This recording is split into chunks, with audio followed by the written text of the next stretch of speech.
Hello, everyone. My name is Vanessa Wallace. On behalf of Boccia Canada, I want to welcome you to the development panel, which is part of a broader series called Women in Boccia.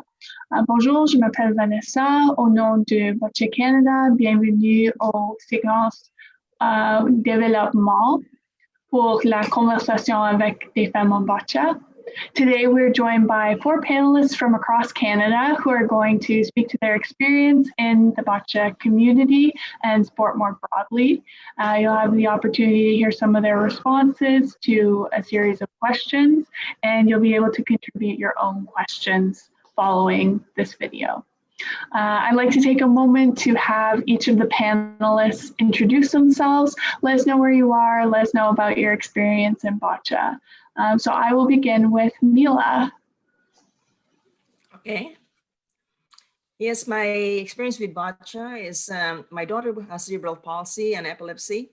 And at that time, she was involved with swimming when she was younger, until we find out that her spasticity is a disadvantage for her to continue swimming, even recreationally or friendly competition. So we look for another sports that can handle the spasticity. And that's when we were invited by a lady named Celia from Windsor. And she was with the Parks and Rec with the city of Windsor and sent us a letter inviting us to join an open competition in Boccia. And that's how the love affair started. Fantastic, thank you, Mila. Tara, do you like to go next? Hi, my name is Tara Chisholm, and I am located in Medicine Hat, Alberta, and I am the provincial coordinator for Boccia for Alberta Cerebral Palsy Sports Association. So I first learned about Boccia actually when I was doing my master's degree, doing my thesis, studying what the barriers for participation were for people with disabilities living in small centers. And yeah, I was back home in Medicine Hat. And that's when Alberta Cerebral Palsy Sports Association reached out to me and asked me if I'd be interested in starting a Boccia club in Medicine Hat. So I didn't know what the sport was. I'd been familiar with some other para sports at the time, but I quickly learned about it, got all the equipment, and then from there, really fell in love with it. So that was the start of Boccia for me. I love that you really dove in head first at that opportunity. Sylvie, est-ce que tu peux t'introduire? Bonjour, je suis Sylvie Sauvé. Mon expérience en sport a commencé quand je faisais de l'athlétisme. J'ai participé à 2 Paralympiques en 88 à Séoul, en 92 à Barcelone. Et ensuite, je voulais rester dans le monde de sport pour des personnes ayant la paralysie cérébrale. Donc, j'étais présidente de l'association de paralysie cérébrale pendant 7 ans. Donc, et j'étais entraîneur de l'équipe du Québec pendant 8-9 ans et maintenant j'entraîne, je fais du développement avec les athlètes juniors à Montréal. Merci, plein d'expérience comme athlète et entraîneur, c'est incroyable. Eileen, last but not least. Hi, my name's Eileen Bartlett. I live in St. John's, Newfoundland. And back in 2011, I was working for Easter Seals at the time, the role of program director. And I was contacted we connected with the Canadian Cerebral Palsy Sports Association. Invited them down to do an intro to Boccia, and we knew nothing about Boccia before then, but it was a great hit of a presentation and demonstration, and it just took off and exploded, and we've developed a very successful program since then. I'm no longer with Easter Seals. I retired from them a few years back, but now I work with the Boccia Canada Council to develop Boccia across the country. incredible. Thank you. I'm going to move into the question portion of the panel et je commence avec Sylvie. Pouvez-vous parler des premiers jours dans le sport et quels défis tu as affrontés, pas juste comme femme, mais une femme avec un handicap?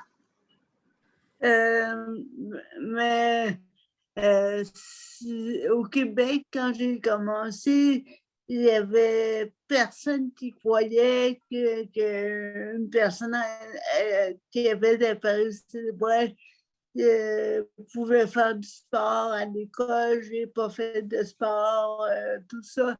Puis quand j'ai dit, ben moi, ce que je veux faire, c'est courir.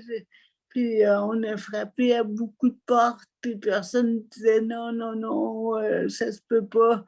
Puis je me suis inscrite dans un club d'athlétisme, puis tout ça. Puis à un moment donné, bon, là, on fait un programme d'essai pour les athlètes handicapés. Puis de là, j'étais allée au Winter Indoor Games. Puis c'est là que j'ai pu faire partie de l'équipe canadienne. Quand je suis arrivée, j'étais la seule du Québec. Je ne parlais pas anglais. L'intégration était un peu difficile parce que je ne parlais pas anglais. J'avais besoin de mon entraîneur du Québec qui venait à moi. Mais l'intégration n'a pas été facile avec l'entraîneur. Ça, pas tous les entraîneurs, mais puis les athlètes, étant donné que la plupart venaient de l'Ontario, tout le monde se connaissait. Donc, moi, seule du Québec, j'ai pas vraiment... je trouvais ça difficile. Mais à force d'être là, ben, ça n'a jamais été une intégration totale avec l'équipe du Québec, avec l'équipe canadienne, parce que la barrière de la langue, même si je m'améliorais, était là pareil. J'étais la seule francophone pendant longtemps. Oui, merci d'avoir partagé ça. Je comprends que c'est très difficile d'être la seule. Mila, Sylvie's response really spoke to the challenges of being the only French speaker, the only person from Quebec. Can you relate that to your daughter's experience in Boccia, particularly coming from Northern Ontario, where the game wasn't necessarily as established at the beginning of her time playing? Yes, so one challenge is the demographics, and also the very common challenge for anybody in wheelchair is actually transportation. You need an accessible vehicle. You cannot rely on public transportation from the city that has this wheelchair and things. Then you wait in your driveway and you're late 5 minutes, they leave, which is, I find, very disrespectful.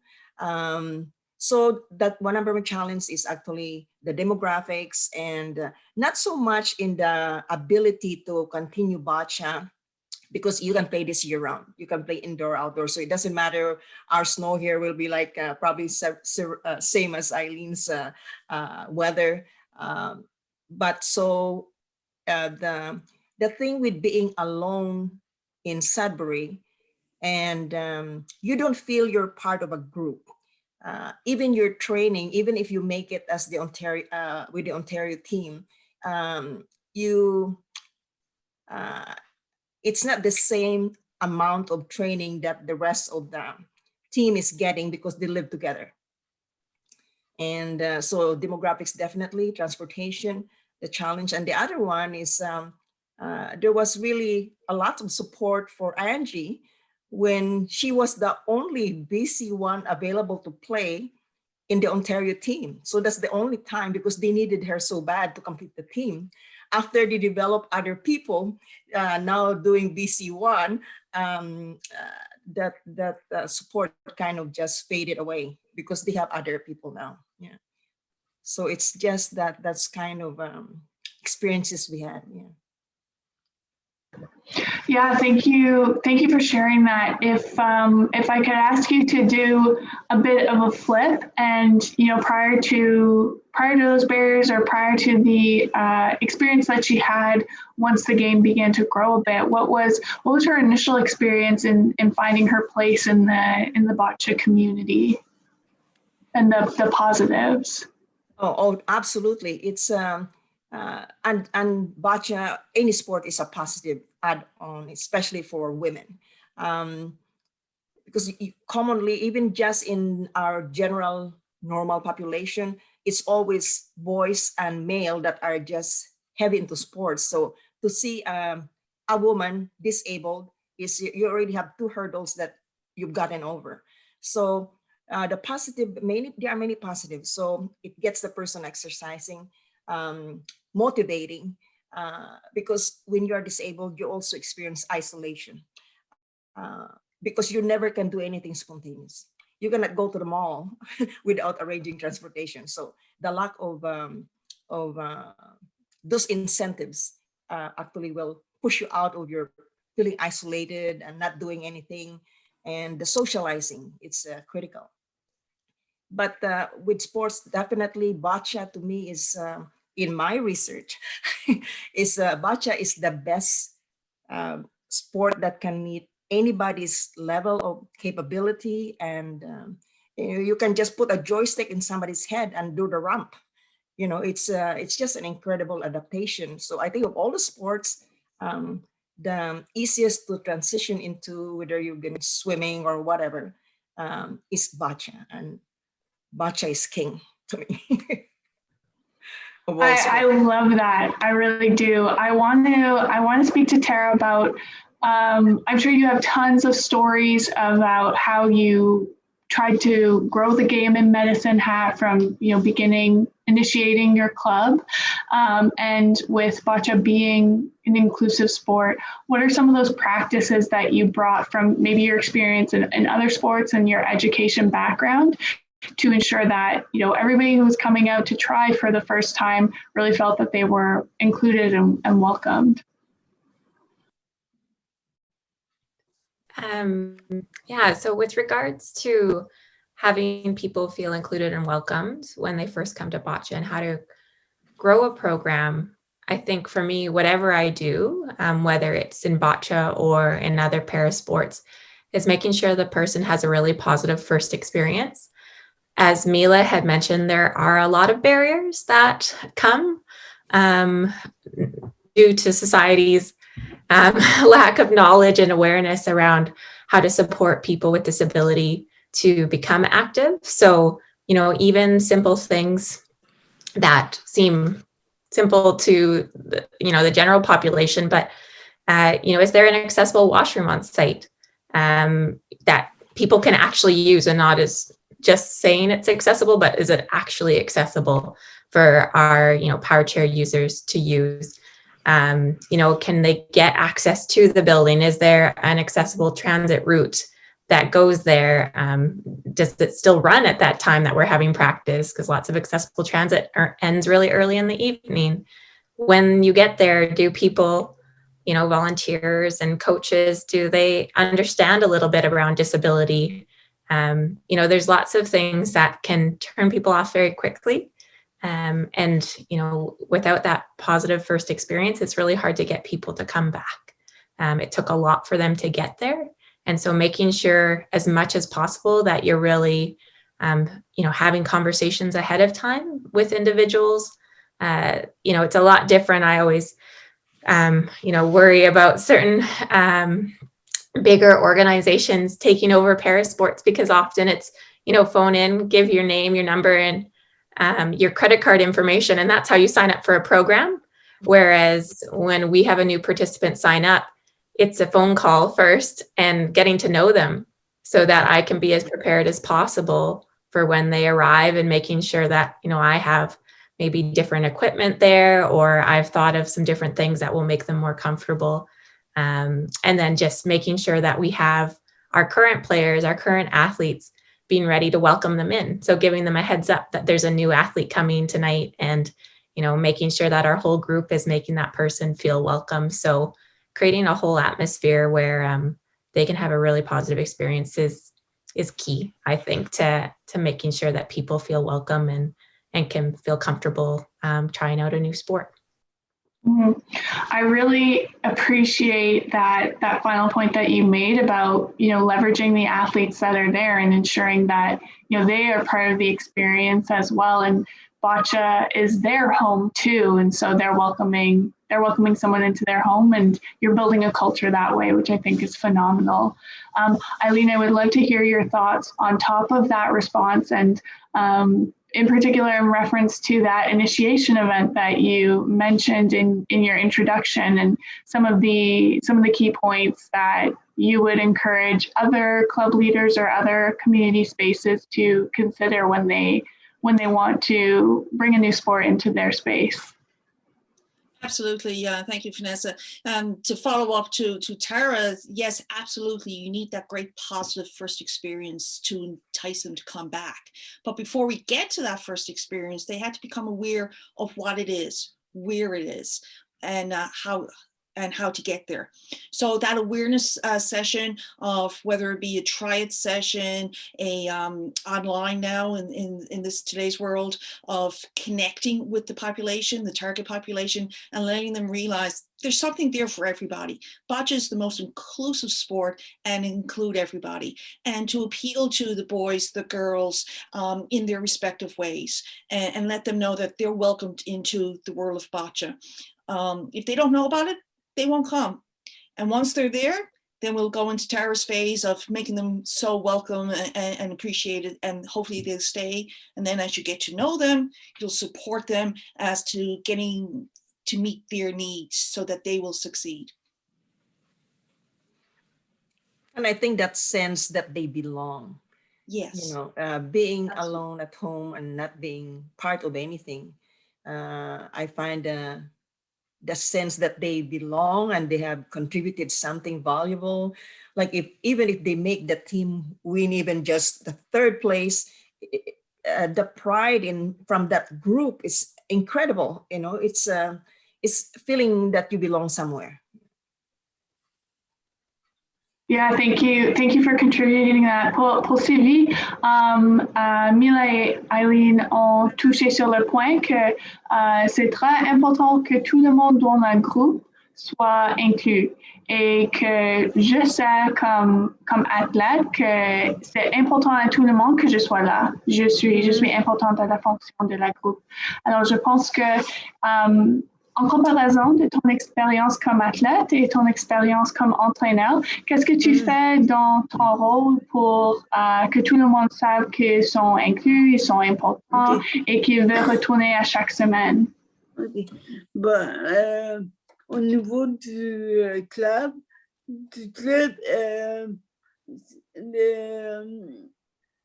étant donné que c'est comme une famille, tout le monde est là avec son accompagnateur, ça devient comme des parents avec des parents avec les jeunes, des athlètes. Fait qu'on devient comme une grande famille aussi, fait qu'on fait des petites réunions aussi où on partage une relation, tout ça. Puis au Québec, il y a un circuit Boccia, fait qu'il y a des compétitions à chaque 2 mois où on va rencontrer d'autres clubs, où il y a des compétitions interclubs avec tous les clubs du Québec. Donc, on devient, quand on voit tout le monde, on devient encore une plus grande famille. Puis les autres coachs vont aider nos athlètes, on peut donner des conseils. Donc, au Québec, tout le monde s'entraide.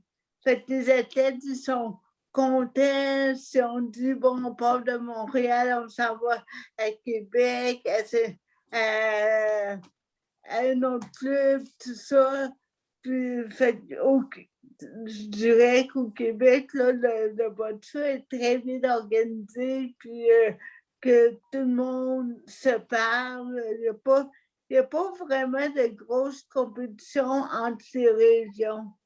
c'est plus d'amitié, où on doit gérer des fois des petits, vu qu'ils sont jeunes, des émotions.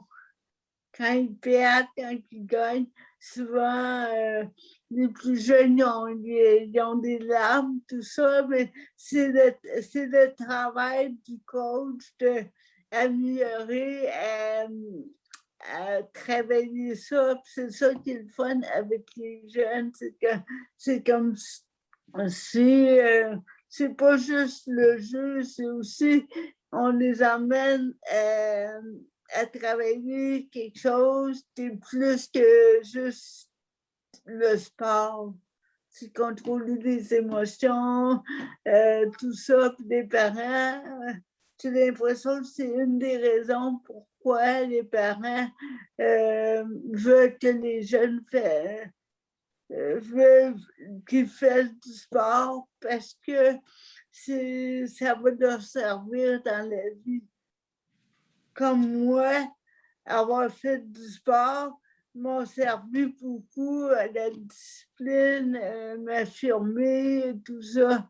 Et je pense que ça va leur donner la même chose. Ça, c'était une très importante leçon pour moi quand je jouais au basket pendant ma jeunesse. Il y avait plein de larmes après qu'on perdait, mais c'était très important pour moi et même aujourd'hui, c'est comment contrôler les émotions et bien travailler. Mila, Sylvie's response spoke to the idea of community and family, but also athletes having the experience of learning life skills through Boccia. And so I would love to find out more about the development that you saw in your daughter, not only as an athlete, but as a person, and some of those transferable skills that she gained from the sport. I think to encounter different personalities and how to respond to it, and to actually think through first what you heard. But Angie is a very positive girl. She's one of those, and I think a lot of people with disabilities are, I will call them pure souls, that all they want really in their heart is to be accepted. So they don't think seriously about somebody saying disparaging things, because they don't want to crack that glass of a happy tie. I find that with Angie, and she has honed that very well. When somebody is mean to her or make comments, she just ignored that. And even me, I said, "Oh my gosh, did you hear what that person said?" He said, "Yeah, they're just having a bad day." So she had learned to cope with different behaviors that she would experience. The other thing is that she loves to compete. And so that drive to compete and win is a very big motivating factor for Angie. And she liked making friends. So all this competition that she goes, she meet a lot of people. And even as far as Newfoundland, we met a beautiful girl with long hair, and I don't know if you would know her, Eileen, but we know she's from Newfoundland. She came to Quebec with her parents, and I forgot her name, but we wanted to. Yeah. Jose. Oh, Jose is Trois Revoir, yes. But this lady, this young girl with long blonde hair, came with her parents from Newfoundland and to compete in Quebec. So you meet a lot of people across the country, and it's just exciting when there is the get together. That's fantastic, and I think I'd be remiss if I didn't ask a question, maybe to Eileen about, Boccia has been able to continue during a pandemic, but what are some of the ways that coaches can reinforce that social component right now, even though, some of the competition has been limited to virtual? You're right. We haven't had a true competition. It's all been cancelled, as with many, all sports, I should say. just recently in December, Boccia Canada held a virtual eBoccia Open and was well attended, and that actually increased our reach for those who would normally not have necessarily been able to travel to the Canadian Championships. So we saw some faces there that love to compete, love to interact, and wanted to interact at this time. And hopefully that will be an ongoing thing. They didn't stop connecting at that competition. They continued on. We have other opportunities for online coaching. In a way, the pandemic has taught us different ways to be successful. And through Zoom, we might be Zoom fatigued, but it's been very good electronically to connect. We're very fortunate here in Newfoundland that we're actually back to face-to-face competition. And we moved away a little bit from the electronic connection, but I believe the electronic connection will continue on, which is a good thing. Thank you. I think we're coming to an end, but I would like to share with Tara or get your input on one of the important lessons that you have learned through the sport that you would share with girls. So really, like a major lesson that you would share with girls who are in Boccia or maybe looking to join Boccia. Right. I would say with regards to a major lesson that I've learned within Boccia that would relate to girls and women would be that they can be themselves, to not change who you are as a person in order to fit in. I think that's one of the beautiful things about Boccia is that is a co-ed sport and it levels the playing field. And obviously we have some very talented women in Canada that are at the top of their game in this sport who are great role models. So I think that that's something that this sport holds over other sports in the sense of, being able to bring who you are, whatever your gender might be, and to compete to your best. And not worry about, all the other things that might come into play when you're in a sport that's divided by gender. So I think that's one of the really, really neat things about Boccia. So, and having coaches and sport assistants and volunteers that are open to making sure that girls and women are comfortable in that space too is really important. So, there is still in some clubs, not all, but, there might be a few less girls or women playing. But to make sure that those that are there, whether they're male or female, are welcoming in those new girls and women and treating them as athletes, treating them as teammates, so that they can be respected too and compete to the best of their ability is important. Thank you. I think that was an incredible response because it speaks to, what you gained from the activity, but also just the lasting impact from being involved in a socially welcoming and accepting place. Thank you so much, everyone, for your fantastic insights. I'm positive that everybody who will have an opportunity to watch this recording will come away with tons of questions to further understand, but also great insights that they can implement into their own community right now. Merci tout le monde, merci Sylvie pour tes réponses. Il y avait plein d'informations qui est utile pour tout le monde qui aura l'opportunité de voir cet enregistrement. Thank you for your time. Merci pour votre temps et passez une très belle journée. Have a wonderful day.